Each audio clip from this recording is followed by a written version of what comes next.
Malam ini pendekatan yang lebih real secara logika, kita pakai pendekatan dari gurunya Ibnu Sina, Ibnu Ruman ya, Ibnu Ruman.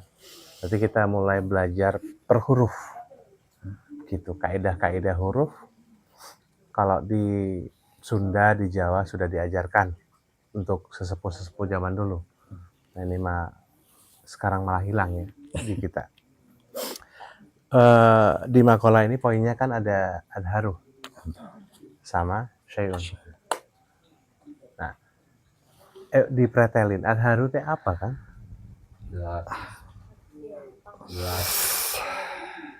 Jelas. Jelas teh gimana? Jelas. Nyata teh kumaha? Nyata. Tah nggak bisa kan dijelasin? Padahal dulu di NPT berapa? 3 atau 4. Yang puncak saya perjelas nih. Yang sebenarnya itu Allah nyata, kita yang goib, gitu. Tapi selama ini kita ngebalik ya. Allah itu goib, kita nyata gitu. Kita bedah. Adharu itu hurufnya apa aja? Alif, Alif. Hamzah. Satu-satu. Ya maksud saya alif atau hamzah. Iya boleh. Alif dulu. Alif itu kan udah jelas bahwasanya kita tidak, karena kita itu bodoh, kita tidak bisa melihat, kita belum waskita, maka turunlah alif. Alif itu dari atas, sebagaimana setiap hari kita itu ketika bangun tidur selalu diberikan cahaya oleh Allah. Turunlah ke Nur Muhammad paling bawah. Habis itu habis alif do. Do itu di mana tempatnya? Masih ingat teman-teman? Di ini, di antara apa di tulang belakang sebelah depan. Oke, habis alif diangkat tuh. Siapa yang angkat? Allah.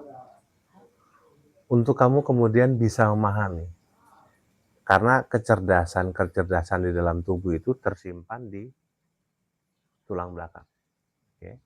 Kita kan selalu berpikir bahwasanya yang pintar itu otak. Oke. Gitu. Tapi nyatanya yang paling pintar adalah ruh. Karena ruh ini nantinya satu saat akan selalu tergeser. Maka semua ibaratnya kayak komputer itu, biar kita itu nggak bingung karena banyaknya data, maka ada yang namanya partisi. Iya Kak? Ada apa aja komputer teh? Partisinya biasanya C, D, E, F, G, H, I, J, gitu terus ya. Kalau emang RAM-nya gede ya gitu. Nah ini ada di do. Do itu berarti kan kunci. Habis do udah diangkat loh ke atas. Tinggal sedikit lagi kita itu bisa ngangkat ke sini, ke lam. Tapi kan kita nggak nyampe. Habis itu turunkan lagi tuh. Habis do, H. Nggak paham, maka akhirnya gunakan kolbumu. H di sini ya. Tapi H belum kelihatan. Gitu. Oke, habis dari H, kita tuh pakai kolbu, pakai rosoh. Gitu tuh. Habis rasa, kita pakai ke raksa. Makanya H itu ada belahan 2. Oke. Mulai wilayah rasa. Rasa, tapi rasa itu kan indrawi. Berbeda dengan raksa. Raksa itu sudah benar-benar tersambung dengan lam. Oke. Kenapa sih dihubungkan dengan lam? Allah itu hurufnya apa aja kan? Alif, lam, H. Turun lagi ke sini. Berarti kan memang kita itu gunain di sini. Selama ini kan ketika engkau pakai kolbumu, engkau masih wilayah rasa. Nah, untuk mengcross-check ke wilayah rasa, maka selalu pertanyakan dengan hening kan? Kan saya ngajarin ke teman-teman, ayo, apa yang jadi temuan teman-teman? Kira akhirnya masuk ke alam kesadaran di sini. Pertanyakan lagi. Agar nantinya kemudian engkau bakal akan ditemukan, bukan menemukan. Ketika teman-teman ngomong, wah kayaknya saya menemukan sesuatu nih. Enggak, engkau dipertemukan dengan ilmu itu. Oke ya. Tadi adharu sampai mana hurufnya? Ha. Sekarang H. Udah turun di sini. Habis itu Ro. ro. Karena ketidakfahaman kita, akhirnya H ini perwakilan citra dari Allah, tempatnya Allah. Anda turunkan. Allah itu untuk kepentingan dunia lain. Ro kan tempatnya di mana itu? Di cakra seks. Dal, ro. Ro. Habis dal itu dasar. Dasar di bawah. Ro, Cakra seks. cakra sek. Berarti kan biologis lah. Untuk kepentingan makan, minum, dan gitu-gitulah. Seremeh itu loh Allah dianggap oleh kita. Bukan ditempatkan habis hak, yuk angkat lagi toh di sini.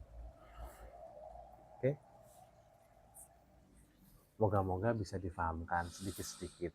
Tapi nanti akan saya buka lagi ketika sudah di makolah di sekitar 40 tujuan. Nanti diingatkan adharu itu, ya. Kemudian setelah adharu dulu. Adharu itu berarti hak sama ro tuh. Ya. Berbeda ketika kemudian Allahumma. Allahumma itu kan dari bahasa Suryani, bukan bahasa Arab asli. Tapi diadaptasikan kemudian ke bahasa Arab. Nah, sebetulnya kalau ada kata-kata Allahumma, teman-teman mengartikan apa? Ya Allah. Ya Allah. Gitu doang. Iya. Ya rapopo wes gitu. Ya. Apa aja hurufnya Allahumma teh? Alif, lam, ha, mim. Nah, minimal engkau taruh di mim menjadi rahasiamu. Makanya ada kata-kata sufi, aku adalah rahasia Allah dan Allah adalah rahasiaku. Oke, kita nggak bisa kan? Dari orang-orang zaman Nabi Adam itu bingung. Karena selalu dapat cerita doang kan. Anak-anaknya ketika Nabi Adam menggambarkan tentang Allah, bingung. Saking sampai puncaknya di Nabi Idris. Karena Nabi Idris itu sering dapat cerita. Ya Allah, pertemukan aku dengan. Sampai akhirnya dia ke atas. Gitu. Oke. Kalau ini dipenggal-penggal terus dari versi afasinologi dari Ibnu Ruman, teman-teman akan memahami, oh ternyata Allah benar-benar nyata. Saya saja yang memelencengkan logika-logika saya tentang Allah. Sebegitu kejamnya kah Allah sampai nggak ngasih kita uang? Sebegitu kejamnya kah Allah sampai nggak ngasih jodoh gitu kah? Gitu. Ustadz 2 itu kan belum dapat. Ntar Ustadz gampang dapat. Ustadz Abdul nanti aja lah. Ya, kita Ustadz mah pertama gitu. Kan sudah ada gerbang nih.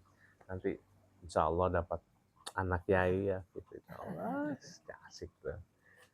Nah, kita balik jangan gitu, Di. Nah, salahnya kamu ketemu saya sudah nikah. Gitu. Dulu kan Akang Ahmad dilamar nih. Diminta sama jadi keluar kita ya. Keluar nih dari nggak apa-apa lah. Kang Ahmad diminta tuh sama perempuan dari Bandung, anak pengusaha travel dan bla bla bla bla. Tapi saya tanya di sini di Saung, Kang, pengen apa sebetulnya? Ibu saya pengen saya jadi PNS. Sudah calik di dia. Sekalian ngabdi lagi di pesantren. Gitu. Oke, udah. Ya udah Pak, berarti saya nggak terima ya. Jadi saya nggak perlu harus ke Bandung. Siap, nanti saya cariin. Pengen anak siapa? Ya udah anak kiai nya gitu tah gitu. Anak kiai tah. Akhirnya kan alhamdulillah dapet tah ya. Iya. Ya apa? Pesantren Sukahideng. Suka mana? Sukamana, Sukamana. Oke. Kang Anjas sami kan gitu. Pak, saya ada ini di mana eta teh? Enggak mah, mana ya? Sukabumi atau mana eta tuh? Wah. Lebih Di ke mana dulu tuh Bekasi ya? Bekasi, Ya. Bekasi. Ulah gitu. Hmm. Di dia gitu. Di sini aja. Calik we gitu. Pengen yang mana? Nggak tahu lah Pak, yang terbaik. Mangga dipilihin. Mangga gitu. Sudah. Habis itu. Karena Allah itu nyata, kira-kira ada delay nggak sih sebetulnya? Harusnya enggak. Harusnya kan enggak. Harusnya kan enggak. Tapi ini nih selalu akhirnya memperkeruh suasana nih. Katanya nggak ada delay Pak. Tapi nah kepending lagi doa-doa saya teh. Sebentar ini cerita ini nanti akan saya sambungkan dengan makalah ini. Ya. Kang Anjas gitu. Ya udah sok calik. Nanti di sini yang penting belajar we dulu. Udah belajar. Dan akhirnya ketika ini sudah nanti dapat anak kiai. Dah, Pak Ijul kok seneng ya dapetin anak kiai gitu tanya gitu. Orang memperbaiki nasab. Memperbaiki nasab. Iya. Cara cepatnya di Gus. Iya, cara cepat. Enggak, saya nggak kepikiran gitu. Cara cepat untuk memperbaiki nasab. Oh iya, Pak. Nasab yang lebih baik gitu lah kan. Keturunan, memperbaiki keturunan gitu kan. Gitu. Ngalap berkah. Ngalap berkah kiai. Ngalap berkah. Gitu kan. Ini kiai putra kiai. Dan akhirnya kan dapat putra kiai. Alhamdulillah. Ya. Gitu. Iya gitu. Ya gitu. Seperti itu. Adi mah nggak usah cerai, nggak usah. Usah cerai. Udah nggak usah. Gitu. Udah aja. Gitu. Gitu. Terusin aja. Oke. Nah, ayo kalimat kata dari Allahumma tadi itu. Lamnya itu disebut 2 kali. Habis itu dari lam turunkan. Karena akhirnya logika kita, akal kita tidak sampai untuk bisa menembus. Maka akhirnya hal-hal ini dipakailah kemudian diturunkan lagi. Downgrade-kan dengan kata-kata yang lain. Akhirnya diajarinlah yang namanya alam-alam. Ya. Di 7 martabat alam itu. 7 martabat alam itu sebetulnya ngebahas apa? Ngebahas ini loh. Cakra sebetulnya. Gitu. Ketika cakra-cakra dalam cakramu itu nanti ada yang namanya manikam. Ya kan? Pernah disebut ya di dalam kitab di 7 martabat alam ya. Ketika ada manikam itu apa? Permata, anggaplah seperti itu. Ya. Permata itu di atas kristal. Yep. Anggaplah berlian lah ya. Berlian. Nah, kita pernah ngebahas nih bahwasanya tubuh manusia yang sekarang ini benar-benar awam.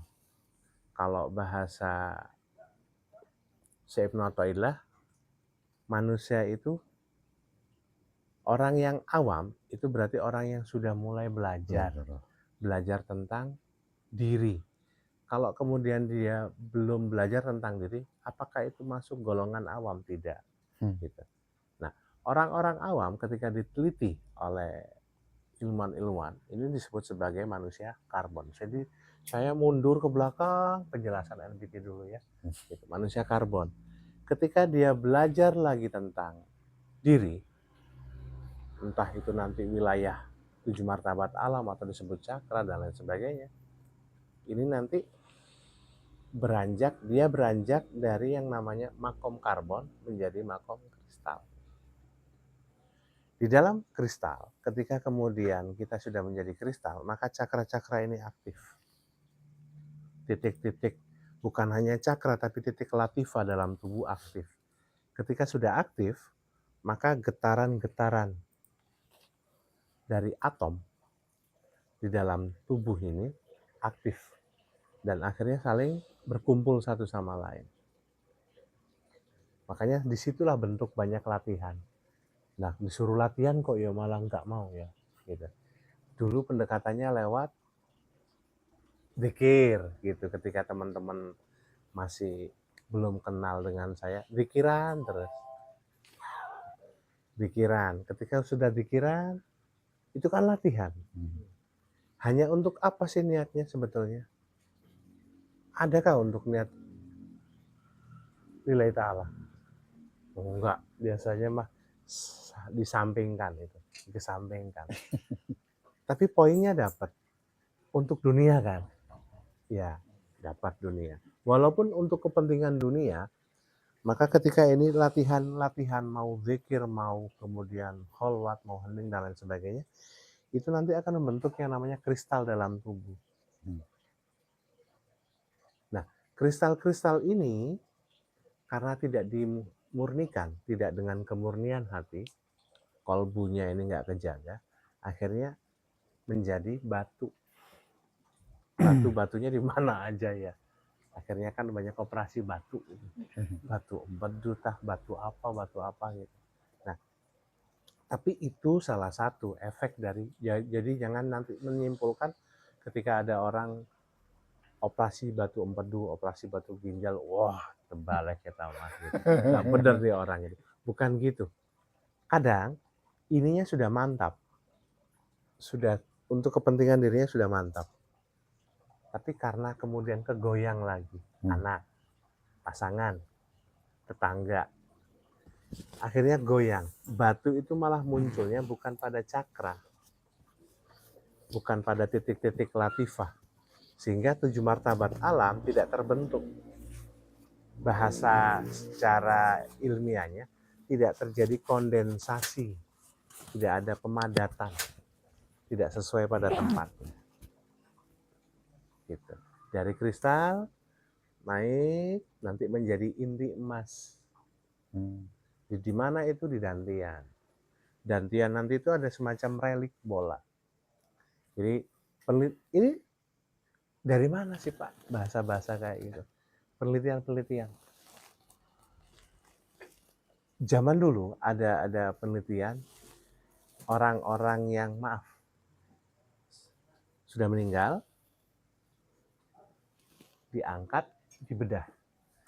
Yang diangkat itu yang mana nih? Biasanya yang jasadnya masih utuh bertahun-tahun. Dibedah. Nah, di dalam beberapa lapisan tubuh, ada yang inti emasnya itu 1. Dan ada yang sudah 7. Gitu. Inti emas. Dan ada pula dari inti emas naik lagi ke yang namanya manikam. Berlian. Jadi ini berliannya banyak. Gitu. Dan akhirnya secara ilmiah itu diperjualbelikan dengan nama relik. Gitu. Makanya, tapi kalau di Islam jarang terdengar ya. Kalau di Buddha itu diperjualbelikan. Itu pun bersertifikat. Oh, ini punyanya reliknya Siddhartha Gautama. Masih ada diperjualbelikan relik-relik itu. Oke. Dan itu tetap bercahaya, bersinar. Ketika dipegang, ini bercahaya. Gitu. Tapi saya nggak perlu mengklarifikasi kepada Anda percaya atau enggak, anggap aja bohong lah ya, ini cerita gitu. Kecuali Anda penasaran, Anda browsing, Anda kapan-kapan ikut lelang misalkan. Setiap tahun ada pelelangan seperti itu. Oke, nah kita balik lagi ke makalah yang ini. Katanya tadi Allah nyata, kita goib. Maka tiadakan kita dulu. Akhirnya ulama-ulama mengatakan mutu qabla anta mutu. Matilah sebelum mati. Kumaha mulai dengan apa? Jedah nafas. Oke. Setiap engkau menjedah nafas, maka itu tergantung keputusanmu. Kapan engkau mati? Ketika engkau tidak bernafas atau menghembuskan nafas, udara ini dikeluarkan, maka terjadi kematian yang kecil di dalam tubuh kita, di semesta tubuh kita. Makanya tadi saya ngobrol-ngobrol sambil bercanda, semua orang sebetulnya sudah tahu tanggal kapan dia balik. Tapi karena kebodohan kita, nah balik lagi kebodohan. Kita akhirnya ngerasa, aku maha Allah, sebentar. Itu kalimat Anda memang sudah pasrah, atau karena memang masih bodoh? Karena nggak tahu. Kalau Anda nggak tahu, berarti kan perjalanan ini nggak jelas. Anda di dunia ini kontraknya berapa tahun? Gitu. Bisa dipercepat nggak, Pak? Balik ya? Kayaknya nggak ada deh. Nggak ada yang mau, Pak. Gitu. Nah, kuncinya di sini. Oke. Syai'un tadi gimana? Belum ya? Apa artinya fik? Fik tambah pinter. Syai'un perkara. Hah? Perkara. Perkara. Betul, Kang? Kalau di Sunda biasa diterjemahkan dengan perkara. Perkara. Di Indonesia sesuatu.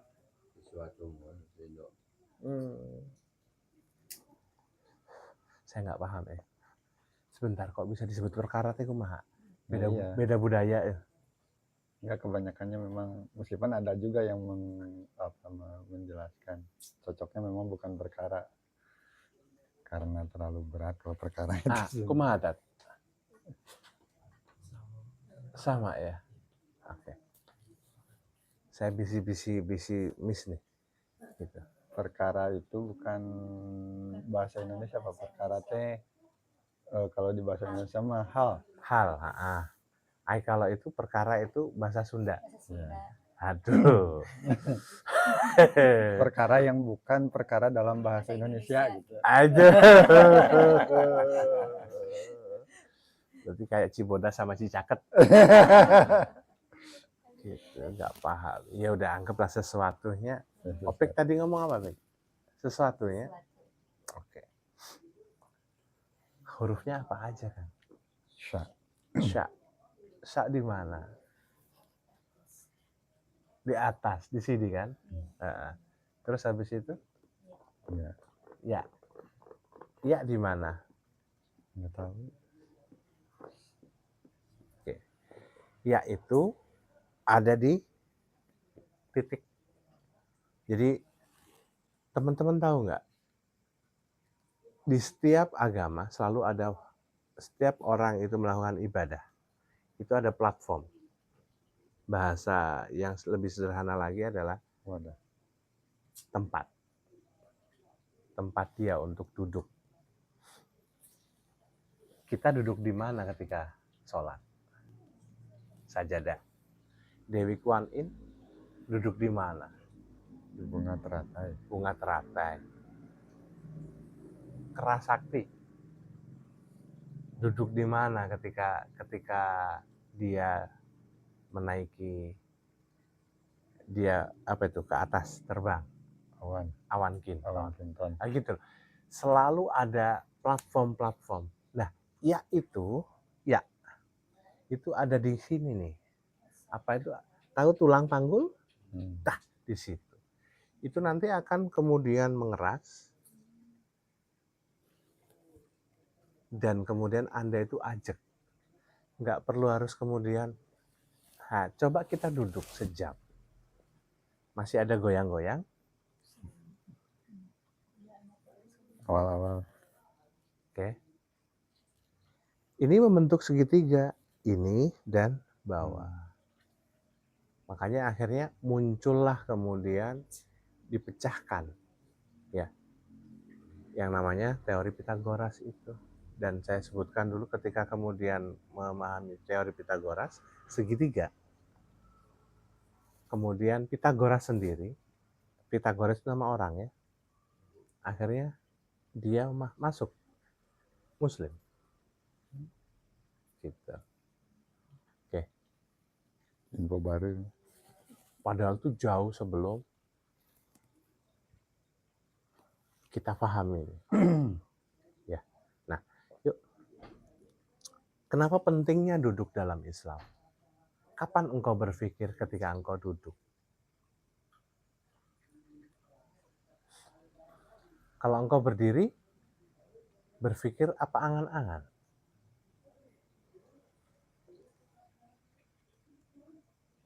Bisa Pak, saya berpikir. Oke. Nah, ketika berdiri, semakin engkau jauh titik Nur Muhammadmu, berdiri kan? Maka semakin engkau itu akan kesusahan untuk berpikir dengan kesadaran dan wilayah rasa. Makanya duduk semakin nempel dengan bumi, itu akan semakin bagus. Kalau dalam ilmu kelistrikan namanya grounding. Seluruh lintasan-lintasan itu tidak akan berpengaruh terhadap cakra-cakramu atau titik-titik manikamu ketika itu sudah ada. Karena itu akan langsung turun ke bawah. Oke. Nah, tapi kalau berdiri kan bisa Pak. Ada yang namanya 5 titik gerbang kolbu. Di mana itu? Atas, cakra. Kemudian 2 telapak tangan. Dan juga 2 telapak kaki. Bisa. Tapi ini geraknya juga ada syarat dan ketentuan. Apa ini? Berarti segala laku lampahmu itu sudah tidak didasari dengan yang namanya untuk ini, untuk ini, untuk ini. Tapi langsung untuk Allah. Bisa difahami?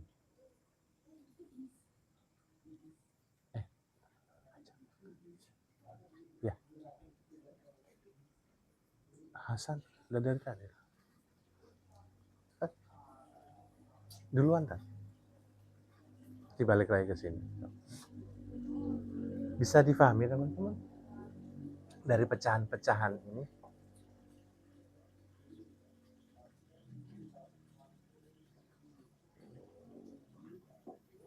Ketika khalwat, ketika duduk, ketika ngaji, ketika Anda zikir, bisa lama? Bisa ya, gampang. Kan sama seperti kayak kita nonton Dracin toh ya, drakor ya. Duduknya kan ajek ya. Kadang-kadang ajek banget. Gitu. Kalau Mas Haris mah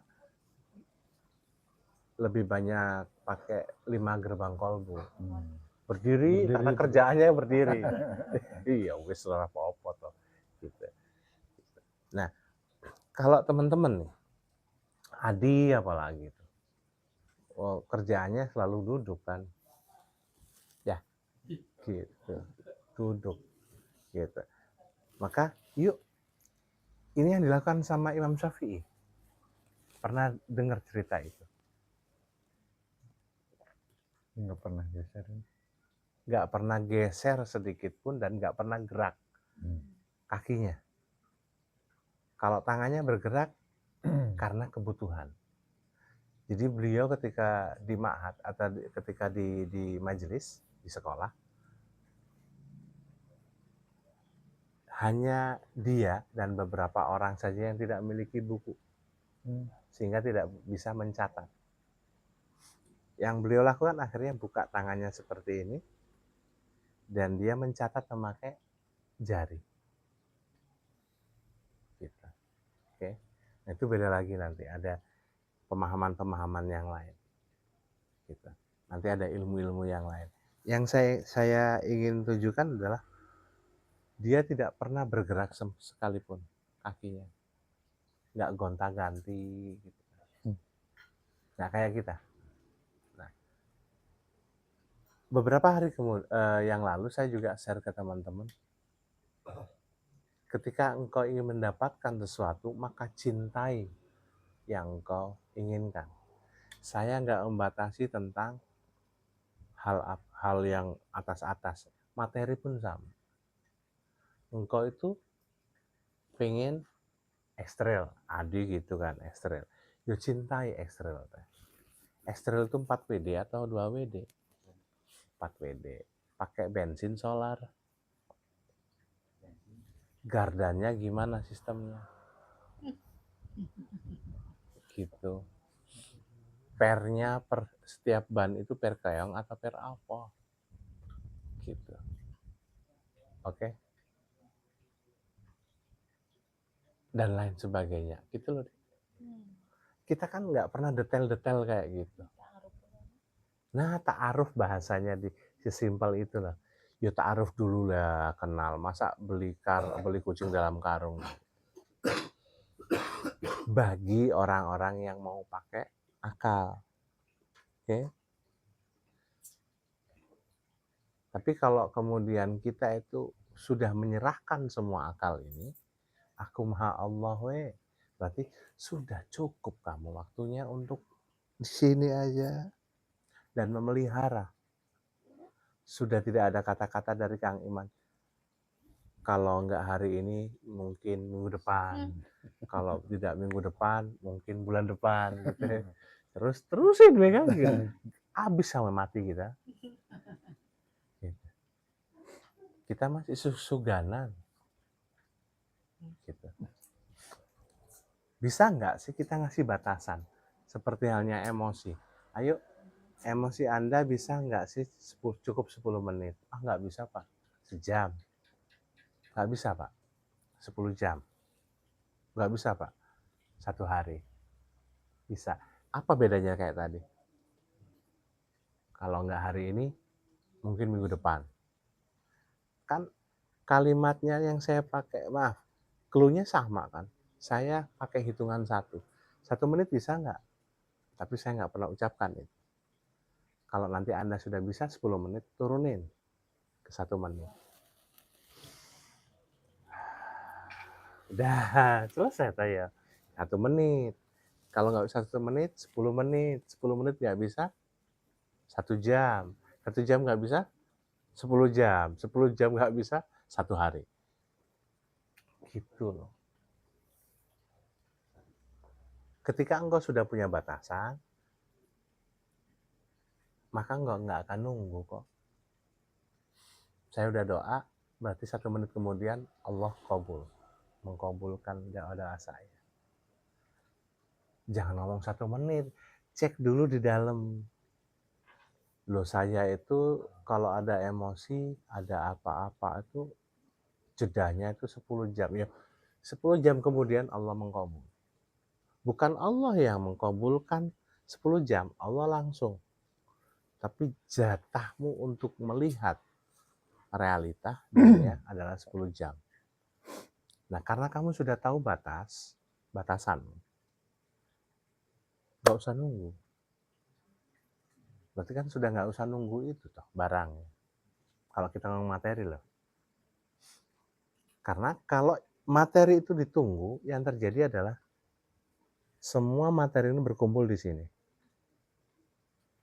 Ya. Ingat tadi, adharu. Karena kita itu nggak bisa untuk kemudian mengeluarkan dari otak kita, ini turunkan lagi kan. Anda turunkan lagi, sampai apa tadi? Roh di bawah. Dan akhirnya kan menjadi ambisi. Dan ambisi ini nanti akan Anda wakilkan, ketika Anda sudah meninggal, wakilkan, diteruskan oleh jiwa Anda kepada keturunan-keturunan Anda. Nah ya itu loh, makanya jiwa-jiwa nggak selesai-selesai.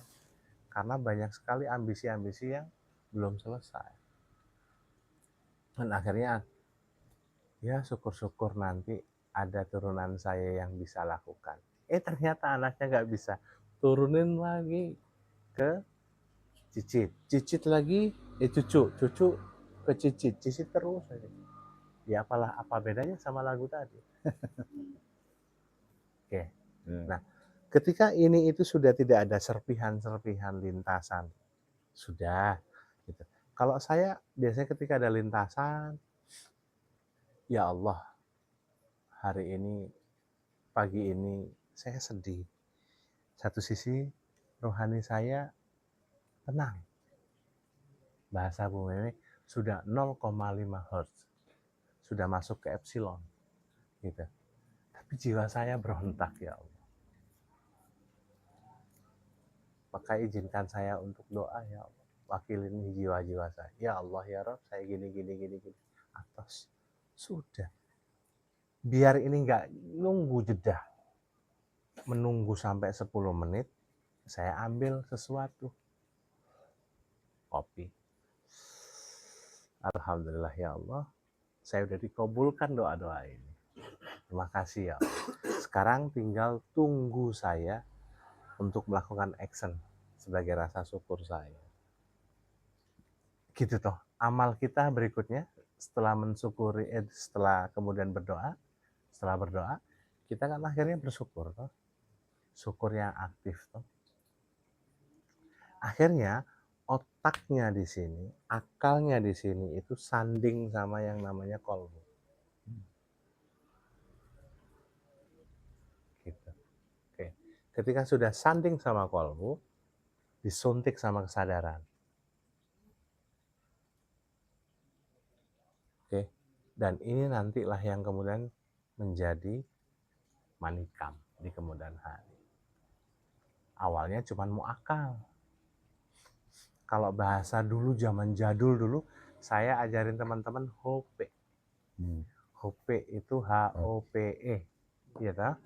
Nah, HOPE itu bukan bahasa Inggris, hope gitu bukan. Tapi Hati, otak, pikiran. hati, Otak. H itu hati, O itu otak, P itu pikiran. Nah, berarti kan di sini nih hasil dari akal. Disuntik sama energi. Atau dipaksa akhirnya pikiran ini menjadi energi. Dan nanti akan menjadi, bahasa di Islam adalah mu'akal. Mu'akal ini adalah bibit cikal bakal dari yang namanya kristal.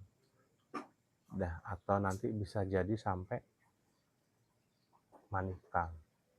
Nah, manikam, kristal, inti emas dan lain sebagainya ini bisa jadi sempurna seperti itu lewat apa? Ingat dulu di NPT 3, saya ajarkan teman-teman, kita tanamkan yuk dalam tubuh untuk kemudian ada benih pohon. Oke? Karena yang namanya pohon itu adalah cara untuk penyembuhan secara aktif. Yang namanya jiwa itu kan nggak bisa diem toh. Yang ini diem, sudah nunggu, muncul lagi jiwa baru. Lahir nih jiwa baru nih, kekanak-kanakan gitu. Karena apa? Anda selalu menyempatkan waktu untuk kemudian menaruh semua pikiran di sini. Sedangkan dari dulu saya ajari teman-teman, yuk otak itu bukan untuk mikir, otak itu untuk mencipta. Ketika sudah dicipta oleh kita, serahkan ke Allah. Gitu. Baru kalau kemudian ini bersih, sudah bersih, loh ya kelihatan Allah itu nyata. Karena kita balik ke makalah yang kemarin, ya. Ini kan turunan dari makalah kemarin nih. Ya, turunan. Ketika kita diberikan materi apapun oleh orang lain, kita kan bisa lihat di baliknya ada siapa. Ada Allah kan? Nah, gitu. Minimal cuman ucapan makasih ya Allah. Gitu tak? Nah, permasalahan kalau positif Pak, kalau negatif. Kita minta tiket, tiketnya kehabisan. Kasih sesuatu yang tidak menjadi harapan kita kan, keinginan kita. Itulah hasil kok. Anda kerja nggak dapat uang itu juga hasil. Engkau berusaha ikhtiar untuk cari tiket, ternyata ketinggalan kereta misalkan. Ya itu hasil. Engkau cari tiket, sudah ada amal nih, ternyata hasilnya, Bu, habis tiketnya. Gitu. Kalau yang nggak ada hasil gimana? Engkau cari tiket, petugasnya ngasih harapan palsu gitu. Tunggu dulu ya Bu ya, nanti kita carikan. Ini sistemnya masih error, gitu kan? Kenapa engkau harus nunggu nanti ketika tidak ada hasil? Kenapa enggak kau persingkat? Bismillah, ya Allah, sudah ada hasil. Berarti saya disuruh nunggu. Nunggu pun setelah ketika engkau mempercayai kata-kata petugas tadi ngomong, Ibu maaf ya, sistemnya error, padahal habis tuh. Engkau percaya kan? Dan hasilmu adalah engkau menunggu. Dan menunggumu itu dijadikan lagi yang namanya amal. Bismillah. Jadi kan nggak ada yang namanya hijab. Ketika engkau masih menunggu, ya nggak sesuai harapan. Ilmu 3 jari yang diajarin Pak Ijul sudah nggak berlaku lagi sekarang ya. Gitu. Udah nggak manjur gitu. Gitu toh. Kambing hitam toh. Gitu. Kayak gitu terus. Yang terjadi apa? Engkau nggak akan bisa ngelihat Allah. Ngelihat asma lo nggak bisa. Gitu toh. Apalagi sifat. Apalagi af'al.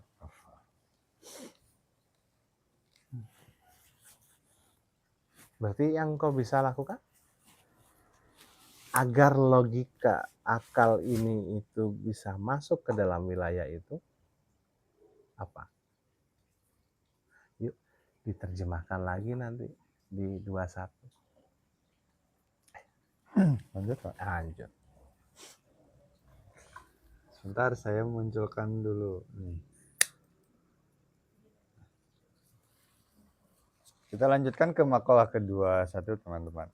Ini untuk menurunkan kembali, dikasih turunan lagi. Kaifa yatasawwaru an yuhjibahu syai'un atau kaifa yatasawwaru. Enggak lah, teman-teman. Kayaknya dua-duanya sama aja ya. Bagaimana mungkin bisa digambarkan Allah itu akan sesuatu itu, syai'un itu, sesuatu itu akan bisa menghijab Allah. Wahwa, padahal Allah itu al-wahid, zat yang satu. Alladzi laisa ma'ahu syai'un, al-wahid, satu-satunya.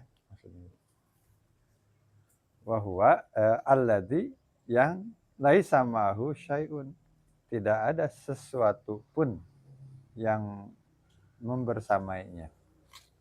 Ini tadi Kang Cecep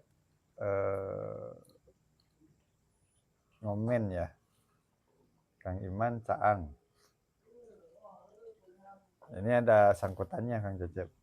Ini mengingatkan kembali ke makalah yang sebelumnya bahwa al-kaunu itu kulluhu dzulmatun. Ini masih kata Syekh Ibnu Athaillah. Sesuatu yang engkau anggap ada, itu semuanya itu sesungguhnya adalah kegelapan. Kalau kegelapan itu sesungguhnya mau mengarahkan kita, mengajak kita berpikir bahwa pada akhirnya itu tidak ada. Tidak ada. Kalau yang kedua, kita mungkin juga ingat kembali bahasan di Mishkat yang dulu-dulu, bahwa pada nyatanya semuanya itu hanya memantulkan. Kalaupun itu ada, menjadi terlihat, sesungguhnya itu hanya posisinya hanya memantulkan cahaya saja. Itu sedang menggambarkan bahwa itu sedang menggambarkan tentang adanya cahaya yang memancarkan cahaya. Tentang cahaya itu, bukan tentang apa yang tercahayai. Karena yang tercahayai itu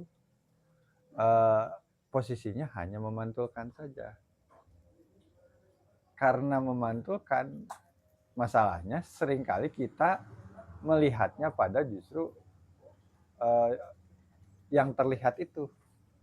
Yang terlihatnya itu adalah pada yang memantulkan, bukan pada cahayanya. Padahal sesungguhnya subjek atau inti dari semuanya adalah tentang bahwa benda itu bisa terlihat karena ada cahaya. Nah, cahayanya ini yang penting, bukan bendanya menjadi terlihat, karena posisi benda yang terlihat itu dia ada pun karena cahayaan tercahayai gitu. Karena dia tercahayai, berarti kalau tidak tercahayai dia tidak ada sama sekali. Maka Syekh Ibnu Athaillah mengingatkan al-kaunu kulluhu dzulmatun. Segala sesuatu itu yang kau anggap ada itu sesungguhnya tidak ada, termasuk diri kita. Karena segala sesuatu, kalau kemarin diungkapkan itu masih wallah bahwa makhluk, segala sesuatu yang di luar Allah itu semuanya makhluk. Artinya semua makhluk itu pada akhirnya tidak ada. Tapi ini juga mungkin masih ditolerir dengan ini kita sedang menerjemahkan laisa ma'ahu syai'un. Laisa ma'ahu syai'un itu tidak ada yang bersamanya.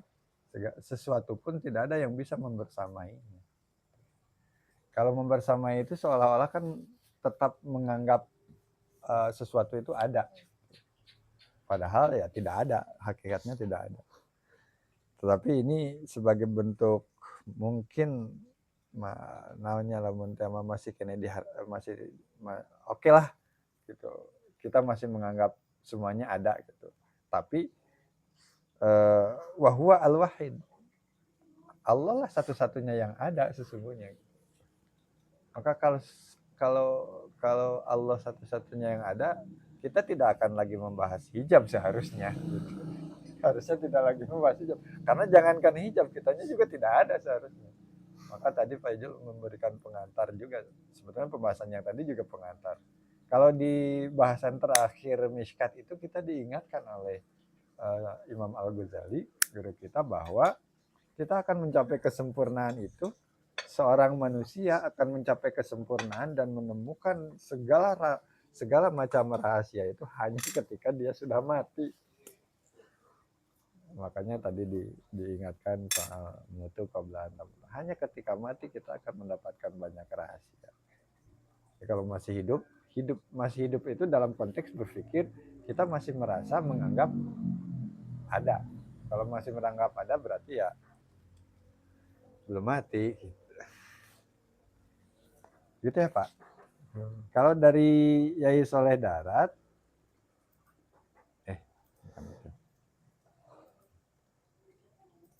kalau aduh kecil tulisannya. Saya coba baca. Kalau dari Yai Soleh Darat, sehingga latatlub minhu an yukhrijaka min halatin. Janganlah engkau meminta kepadanya, nggak kelihatannya, saya nggak apa-apa. Janganlah engkau meminta kepada Allah itu untuk mengeluarkanmu an yukhrijaka min halatin, untuk mengeluarkanmu dari satu kondisi. Liyasta'milaka fima siwaha.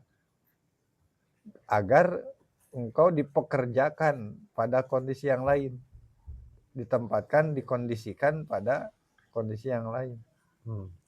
Coba belajar ngejawantahkan, diskusi dulu. Diskusi dulu Pak. Biar saya menyerap cara cepat. Habis itu nanti saya perhatikan satu-satu. Saya butuh dulu ya. Ini tugas yang berat teman-teman. Saya ditinggal. Berdoa juga nggak perlu ya Kang. Ini soal kita membongkar pemahaman kita tentang doa sepertinya Kang Cep ini. Karena engkau jangan meminta kepadanya untuk mengeluarkanmu dari, itu kan sudah dijawab sama Kang Cep tadi. Soal penerimaan kita ya pada akhirnya. Guna dipekerjakan pada kondisi yang lain. Sebentar saya selesaikan dulu ya makalan. Falau arodaka, tentu falau arodaka, kalaulah di Allah itu menghendaki, mengirodahi, menginginkan itu untuk engkau, lasta'amalaka min ghairi ikhrajin. Tentu Allah akan menempatkan, mengkondisikanmu tanpa harus mengeluarkanmu dari kondisi sebelumnya. Gimana? Clear Pak Adi? Keren Pak Adi bisa. Jadi tidak harus meminta berganti kondisi. Karena kalau Allah sudah menghendaki, tanpa harus keluar dari kondisi itu pun, Allah tetap akan lasta'amalaka, menjadikan, Allah akan tetap membuatmu untuk melakukan sesuatu dengan itu. Tapi memang eta teh akan menjadi sulit untuk dipahami ketika kita masih menempatkan diri kita ada sebagai subjek utama. Sama orang nayaknya nih ngerasa bisa, ngerasa mampu, merasa ya itu, nah sumuci, merasa mampu. Tidak sumuci pun kita merasa bahwa kita ini ada, masih bisa. Jadi tekapok-kapok meureun juga nanti dalam bahasa Sunda mah. Tekapok-kapok yang geus puguh sudah dikondisikan dalam kondisi lemah, tinggal menyaksikan, menerima, ya sudah. Tapi kan kadang-kadang kita masih ngeyel teh. Meureun juga nanti kudu cara ieu gitu. Jigana ku cara ieu terus we gitu. Sementara dengan berpikir seperti itu, artinya kita belum benar-benar kosong, belum benar-benar mati, masih hidup. Sebab kan hari ngaku hidup pasti usik terus. Dengan kita bergerak terus, berarti kita belum mati. Keren. Mungkin seperti itu teman-teman. Emang apa aja? Oh, udah. Dari adik saya hanya sekedar adik bisa kan adik. Banyak temuan-temuan yang dia dapat tuh dari Abu Ya'rozi, Ustaz Adi Hidayat. Waalaikumsalam Pak Imam. Dapat ya?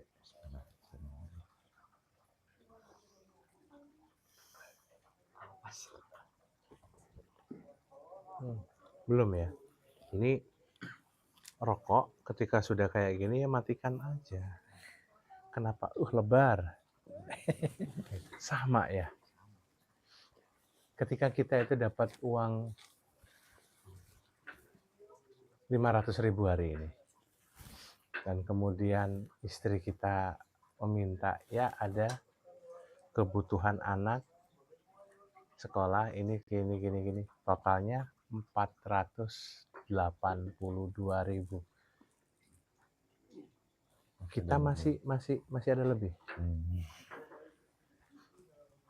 Kita minta lebihannya. Kasihin semua. Ya.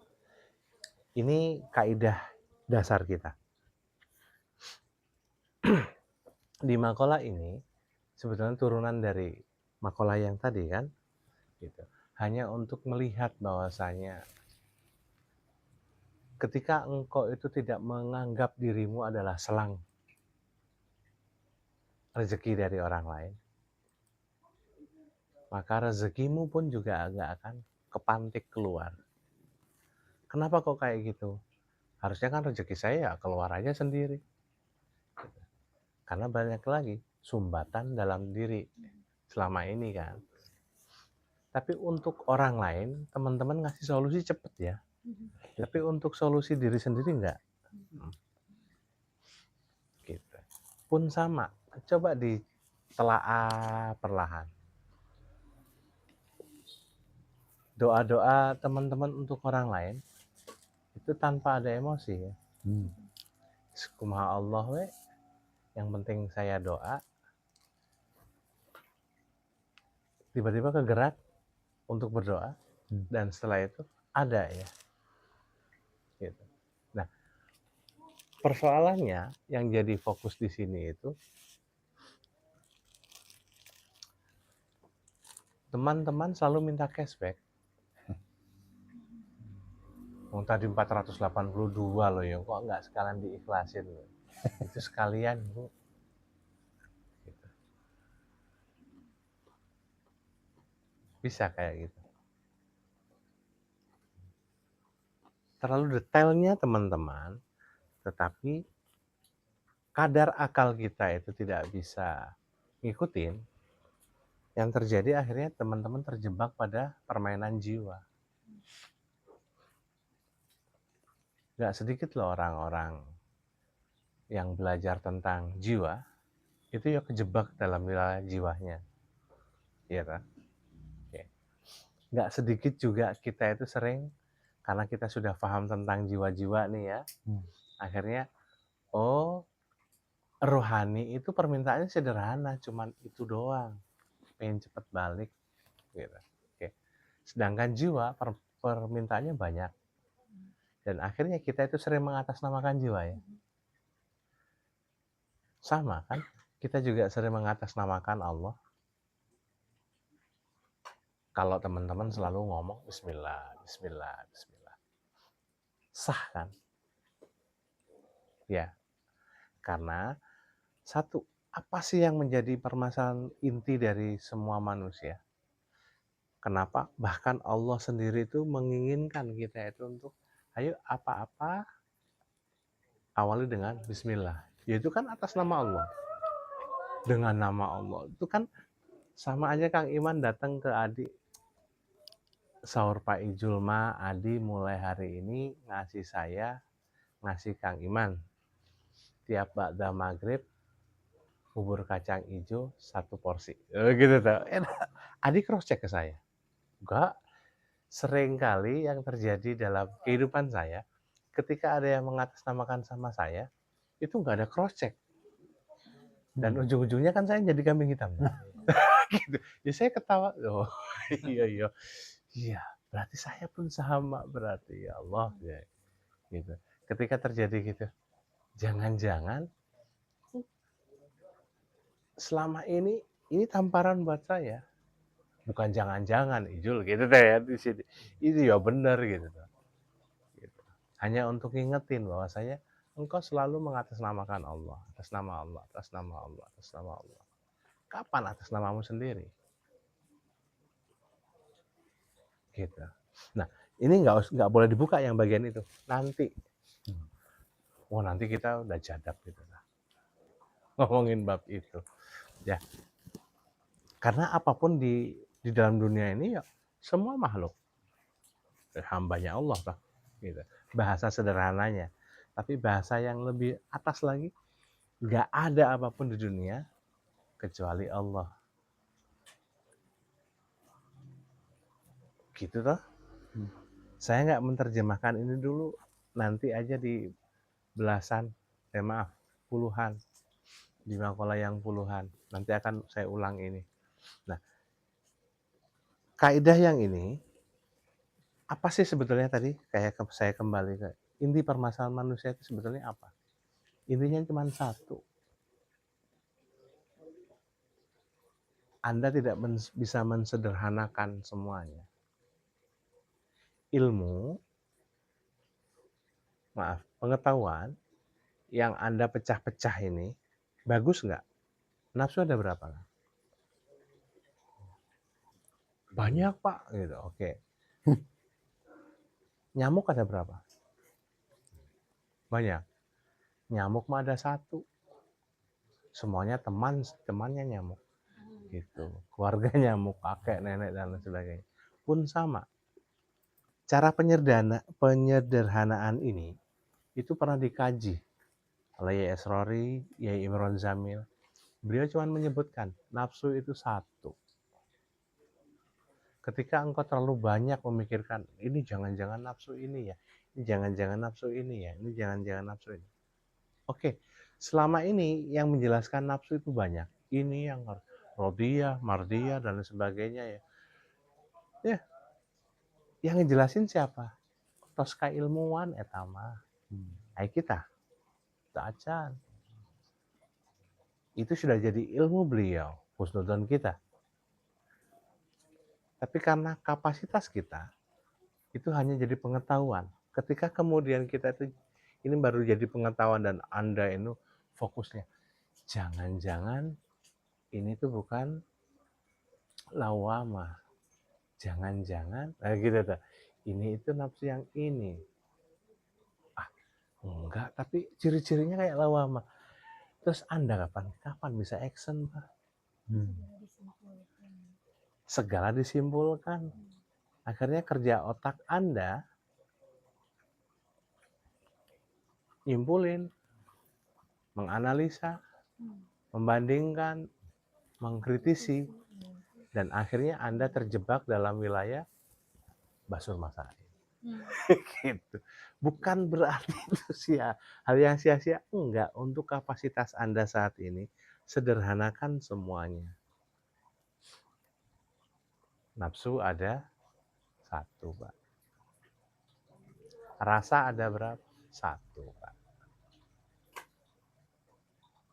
Terus manusia ada berapa? 1, Pak. Saya. Dan semuanya ini, ya ada saudara, ada teman. Gitu. Kalau Anda kemudian itu menganggap manusia itu banyak, persoalan Anda capek ngurusin banyak hal. Makanya bahasa sederhana yang kemudian diangkat di NPC adalah fokus ke diri sendiri. Anda belajar jadi manusia. Maka kemudian nanti, nah, we are connected. Kita terhubung dengan manusia yang lain. Sederhanakan semua pemikiranmu. Jangan pakai analisa-analisa yang nggak nyampe analisamu sama Allah itu loh. Oke. Agar satu bersih di sini, nggak terlalu banyak sampah-sampah. Termasuk husnudzon, suudzon, masih don semuanya. Bisa nggak sih nggak pakai mikir Bismillah, ya ikut takdir Allah toh, gitu. Tapi ya nggak usah ngomong itu ke orang, gitu. Sudah itu takdir. Gitu. Saya kayak gini, Mas, kayak gini-gini, itu takdir. Kan nggak enak tuh ya, marah tuh orang gitu. Akhirnya yang dilakukan oleh para sepuh-sepuh, kiai-kiai yang sepuh gitu, senyum toh. Sudah, yuk sekarang. Dia nggak bahas itu, fokusnya ke sudah, yuk. Nih, saya kasih amalan ya, baca. Adi pulang, Ustadz datang. Masalahnya beda. Zikirnya sama. Baca ini. Ketemu di warung kopi lah. Nah, Hasami, masalah beda. Karena satu, apapun makanannya, minumnya teh botol sosro gitu. Ya, oke. Gitu. Ayo disederhanakan semuanya. Bisa nggak sih nggak pakai istilah-istilah yang ini namanya ini kolusi, ini nepotisme, ini wah gini, sudah. Justru itu tinggal laku, selesai tak? Saya tuh pengen bupati saya itu kayak KDM gitu loh. Sport ke pejabat tak? Iya pejabat. Kok ya dibeda-beda kayak gitu. Selesai. Kopi, ini kopi apa Mas? Yes, pokoknya kopi gitu. Gitu. Kan bingung kalau saya dikajak ke kafe, makanya saya nggak mau ke kafe. Gitu. Mau apa, Kak? Gitu. Banyak banget jenisnya, ya Allah, begitu bodohnya saya. Saya itu pengen simpel gitu. Oke. Gitu. Tapi bukannya nggak perlu semuanya, perlu dinamika kehidupan. Tapi bisa nggak Anda belajar tanpa kemudian ini menaruh semua ilmu itu di kepala?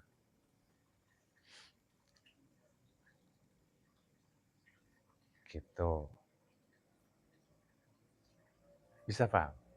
Enggak. Acuan manusia selalu semakin dia ngerasa pintar, dia akan semakin gampang untuk mengelak, ngeles, dan pengen satu merasa pintar.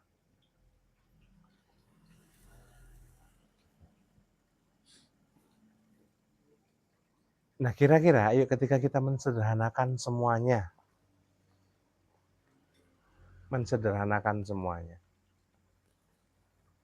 apa yang sudah Anda lakukan dari wilayah amal ini?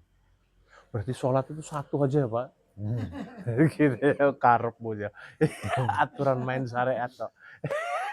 Dibikin enggak gitu tuh. Oke, sesuatu yang sudah jadi perintah, sudah cukup. Lakukan aja, nggak usah mikir. Untuk saat ini, ketika kemudian ini nanti wilayah rasa sudah masuk, semua ilmu tuh hadir. Nah, makalah ini secara sederhana, ya Imron Jamil itu cuma menegaskan gini. Nek kowe ku ora iso mikir sing lurus, bersama yai. Bahasa Indonesianya, ketika engkau itu sudah tidak bisa berpikir secara lurus, saya bisa kok Pak lurus Pak, tapi debat toh. Ketika engkau sudah berpikir secara lurus, maka engkau akan menghormati semua orang. Dan setelah itu, cukup Anda itu cukup membersamai mereka, udah selesai. Jadi kan kita akhirnya cekakak toh. Adi sama Kang Celi debat nih.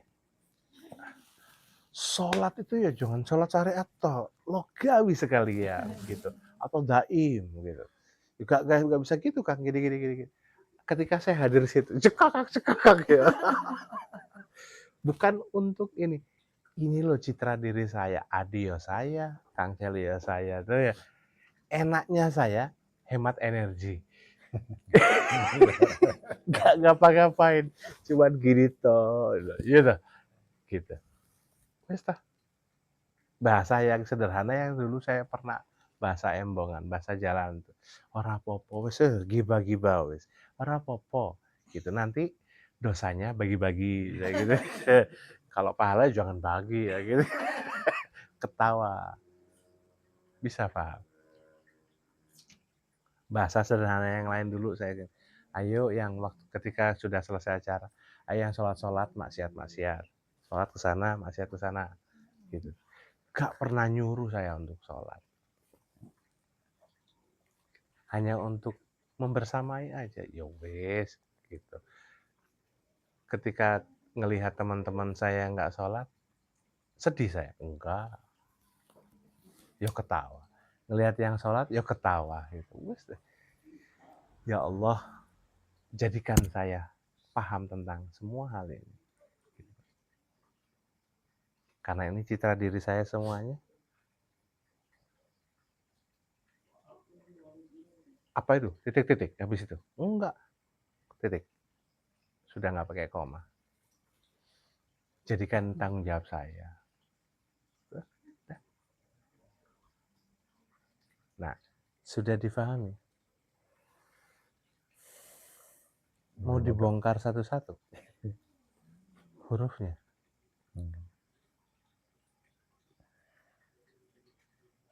Dulu kita ngebahas yang Dulmatun itu berapa minggu yang lalu ya? Ya. Tadi kapan?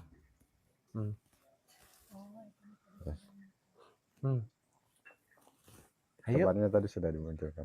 Iya. Pak, kita kan nggak boleh Pak menyimpulkan. Saya menyimpulkan, saya mensederhanakan. Karena akan terlalu berat buat kita. Oh zakat itu ada berapa ya Pak? Bingung toh ya. Loh kok ya dipikir gitu tuh. Zakat ya ono situ. Zakat itu ada satu. Udah gitu. Nanti untuk kehati-hatian kita tanya ke Ustadz. saya itu berarti sekarang itu wajib zakat apa, Tat? Karena Ustadz udah kenal, oh ibu zakat mal. Departemen store, Pak.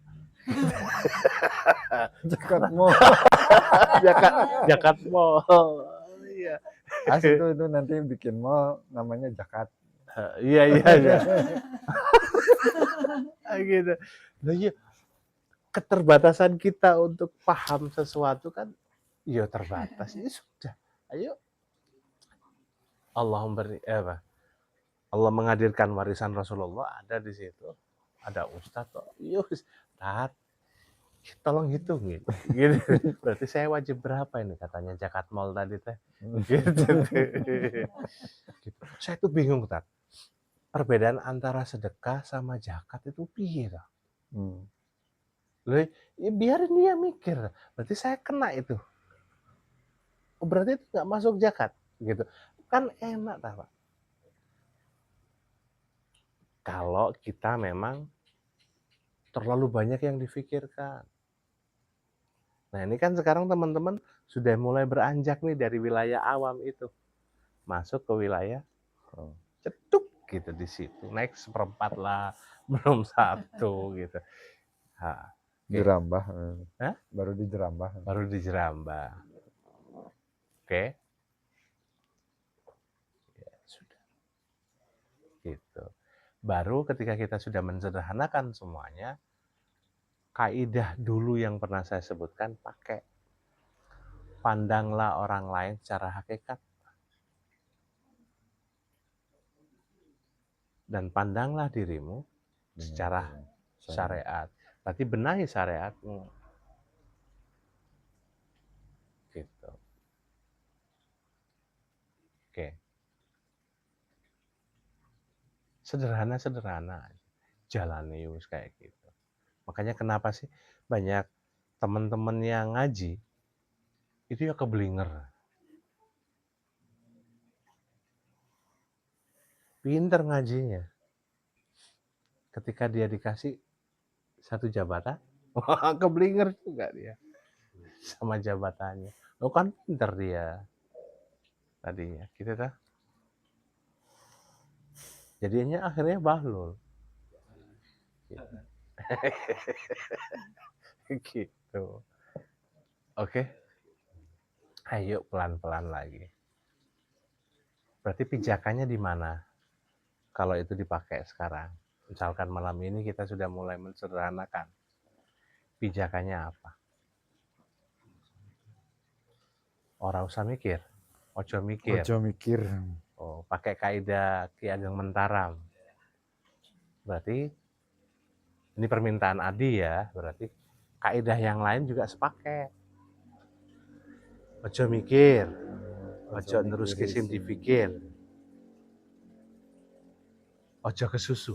Jangan terburu-buru. Kok ya terburu-buru kaya tadi? Sing santai. Gitu. Ojo kesusu, jangan terburu-buru. Berarti saya nggak boleh terburu-buru kaya, Pak. Aduh, nggak bisa bagian itu, Pak. Teman-teman tuh mengkotak-kotakan semuanya.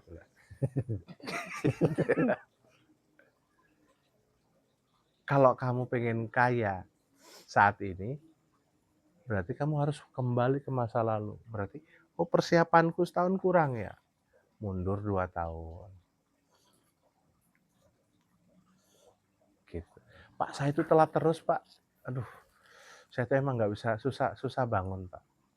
Makanya saya telat. Alasan saya.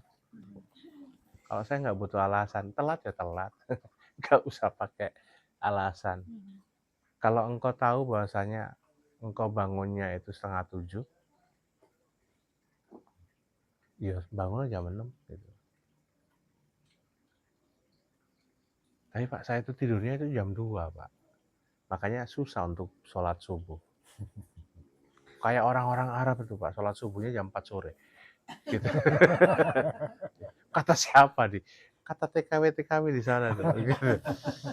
Viral ya, tahu ya gitu. Apa sih yang terjadi ini sebetulnya? Teman-teman itu mengasimilasi toh. Apa asimilasi? Aduh kok pakai bahasa-bahasa gitu. mencoba untuk mencocok-cocokkan, cocokologi, Psikologi. Oh, mencoba untuk menyandingkan. Padahal balik lagi, cara dia untuk beramal, cara dia untuk melakukan apapun, itu cara dia, pandang cara hakikat. Kenapa harus sama? Sedangkan dirimu, patokannya, pijakannya adalah memandang secara syariat. Ya wis toh. Senyumin aja. Saya punya teman, dia itu kekeh itu apa? Ngeyel. Kan ini bukan Mekah, Mas. Terus ya batal wudhu, ya wudhu lagi. Oh iya sudah, nggak apa-apa. Waktu itu kita ngadirin haul. Haul ya orang banyak tuh ya. Gitu. Ya sudah, orang batal saya. Ayo wudhu lagi. Oh, saya orang batal loh. Kita lah wudhu 5 menit yang lalu. Kalau nggak mau batal, datangnya jangan jam segini, harusnya tadi. Sebelum orang-orang datang, belum rame, kita udah di depan. Nah kita mau ke depan situ kok, nggak mau batal gitu. Gitu. Ngeyel tuh ya. Itu Ejul versi 1. Ejul versi 2. Ayo Mas, wudhu lagi. Kenapa? Batal. Ya kan kesentuh orang. Ayo, gitu dah. Dia wudhu, saya ngerokok. Enak tuh ya. Ada jeda waktu saya untuk ngerokok toh. Sesimpel itu toh. Gitu. Oke. No debat gitu. Kayak ada satu akun WTF namanya. Apa WTF singkatannya? What the fuck? Kita itu selalu kayak gitu kok. Simple gitu loh. Saya tuh baru tahu kemarin ada akun kayak gitu, channel itu dari anak saya. Apa itu Mas? Gitu. Saya tonton. Ayah ini seru, bagi saya tuh enggak ya. Tapi ikut-ikutan. Oh pocong itu, ngegerbek pocong. Oh iya gitu toh. Tapi gimana? Saya akhirnya kebentur. Di Hikam nggak ada kepura-puraan. Oh iya, gimana saya biar nggak pura-pura? Ya Allah, ajari saya. Begitu senangnya mereka itu. Oh senang juga saya. Oh seru ya Mas. Gitu. Ada yang lain kayak gini serupa. Ada ya. Jadi nonton ya. Gitu. Tapi sudah punya batasan. 1 video lagi ya. Kita itu sering keblinger dah. Awalnya nggak suka, akhirnya suka. Cuman 1 video aja. Atau bentar lagi 10 menit. Boro-boro 10 menit. 2 jam kemudian gitu. Kak Tekaraos. Dia sendiri yang keantengan. Biasanya gitu. Wah, ini realita gitu Ya ya. realita banget Pak itu.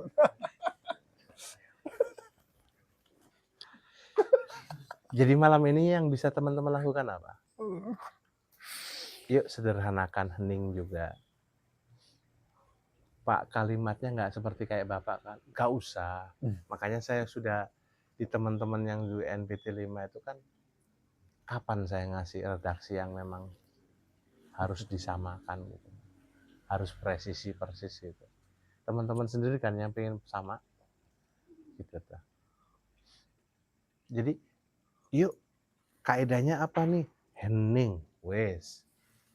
Cara Anda, cara Bu Atin. Gak usah cara-cara saya. Saya takut salah, ya salah berarti. Oke. Ya Pak, saya udah gak takut saya. Alhamdulillah saya pokoknya bismillah. Hening aja gitu. Gimana? Nyaman dan saya udah gak takut salah. Itu salah tetap. Takut salah. Ngerasa salah dan ngerasa benar gitu. Sudah hening ya hening. Sudah nggak ada. Gimana Pak? Apa yang harus saya tambah? Gitu toh. Bukan apa Pak, ada yang bisa dievaluasi, dikoreksi? Ya salah lagi gitu kan.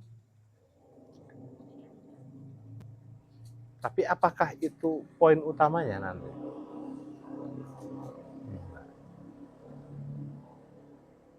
Tetap ada perbaikan yang akan kemudian saya sampaikan ke teman-teman.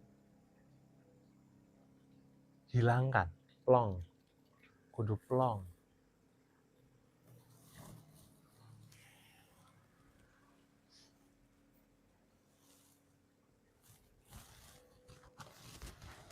Mas Haris itu bikin kopi ada takarannya nggak? Presisi? Ilmu kira-kira aja. Baik. Apakah sama ketika saya bikin kopi dengan Mas Haris?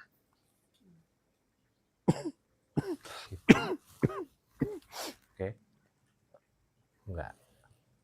Dan ketika presisi kudu 0,25 gram misalkan. Misal loh ya. Misal. Semua barista rasanya sama? Enggak. Lah iya. Beda. Beda Pak. Oke. Ini menandakan apa? Kedalaman ilmu. Sebagai apa? Murid atau murad? Murad. Oke. Kalau teman-teman masih sering ngebandingin dirinya dengan diri orang lain, teman-teman tetap masih murid. Tapi kalau teman-teman kemudian sudah senang dengan pencapaian orang lain, nggak ada kata lagi, kok saya masih di sini ya? Ya murid ya, wah wajar toh. Tapi teman-teman seneng dengan pencapaian. Tuh, oh ternyata Mbak Upi udah sampai sana ya. Oh, ternyata Mbak Dia sudah sampai sana. Ternyata Bu Nia masih sana. Kang Iman masih di sini-sini aja. Kan ya enak toh. Kan nggak mikir tadi. Oke. Nah, jangan terburu-buru dalam semua hal itu. Kaidah ini hanya sebetulnya untuk memacu di sini. Jangan sampai kejebak di ojo ngeremek ke awake dhewe. Jangan meremehkan diri sendiri. Gitu.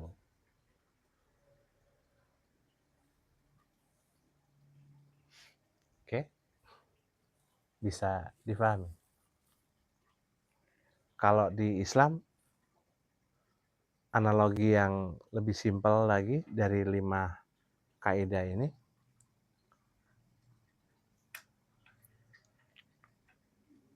dari kata-kata, satu kata, undur. Nyambung dia. Undur itu disebut, kalau untuk ke orang lain, ya cukup dilihatlah. Tapi kalau ke diri kita, kalau kita bukan lagi dinaikin lagi, bukan lihat, Amati. kalau kita kan ngomong, hah? Periksa. Sip. Sudah masuk ke periksa. Karena lihat sudah orang lain, kita kasihkan ke orang lain, lihat toh, lihat, secara hakikat. Tapi kalau ketika kita ini baca untuk diri kita, undur, makol, wala tandur, oke. Nah, ini loh. Kita berarti sampai langsung periksa kan? Ya diperiksa. Tadi itu saya sempat ngelihat orangnya atau apa yang dikatakan ya. Saya masih sakit hati tuh. Gak enak omongannya kayak gitu.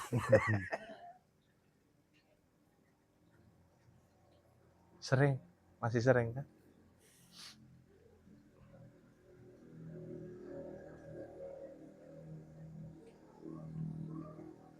Berarti antara kesedihan sama kesenangan sama? Sama. Kekurangan sama keberlimpahan sama? Sama. Ya rasanya kalau saya menyematkan semua kesenangan dan semua kepahitan itu rasanya ya mentol. Gitu. Gitu. Karena saya pakainya kalau sedih Sampurna Mil mentol. Kalau bahagia, kalau seneng Marlboro mentol. Rasanya sama segitu-gitu. Ayo wis tah. Berarti kan cukup dilupakan tuh. Ya. Atau mau ganti Kang Iman?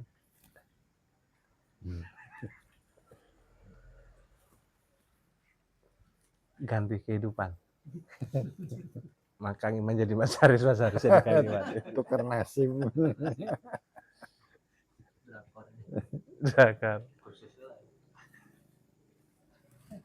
Masih sering ngelihat kan teman-teman orang lain tetangga sama kaya aja dia. Gitu.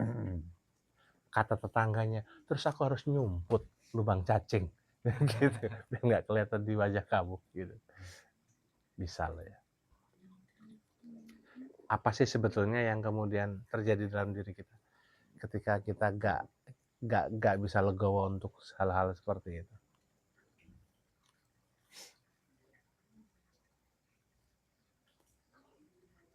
Apa kan?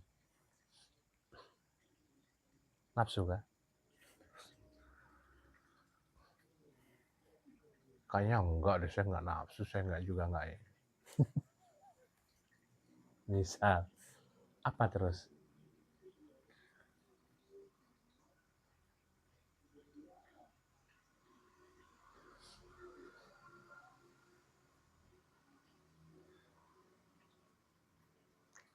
Jawabannya cuma satu. Karena Anda meletakkan pantat Anda seringnya di kursi, bukan di sajadah.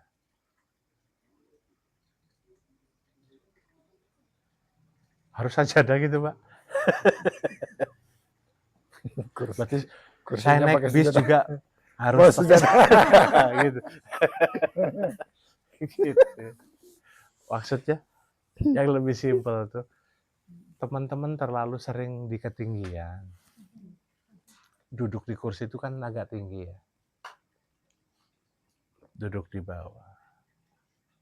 Tapi anak-anak sekarang banyak yang protes. Ketika di ma'had atau di pesantren gitu tuh.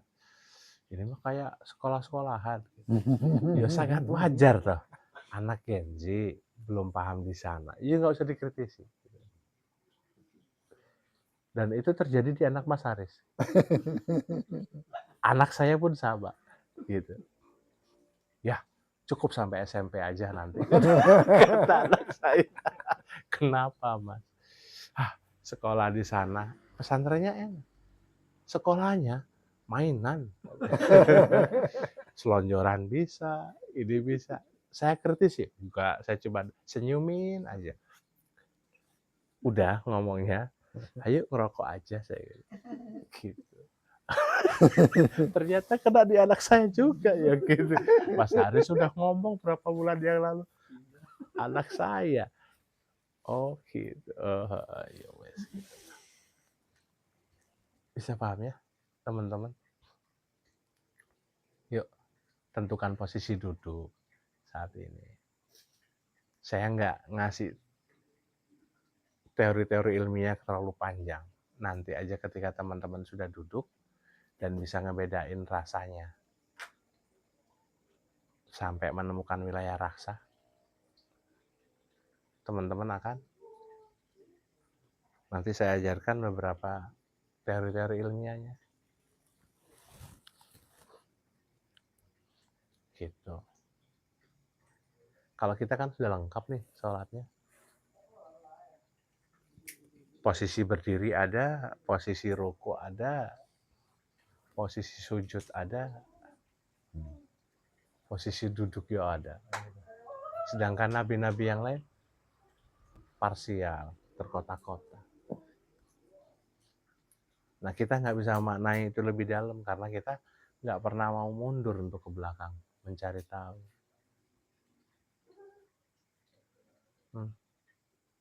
Atas kebanyakan ngomong.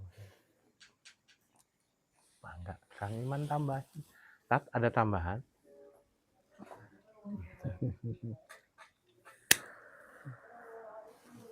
Lampaui segala rasa agar tidak merasa. Kamu kalau Kang Cecep. Melampaui? Lampaui segala rasa agar tidak merasa.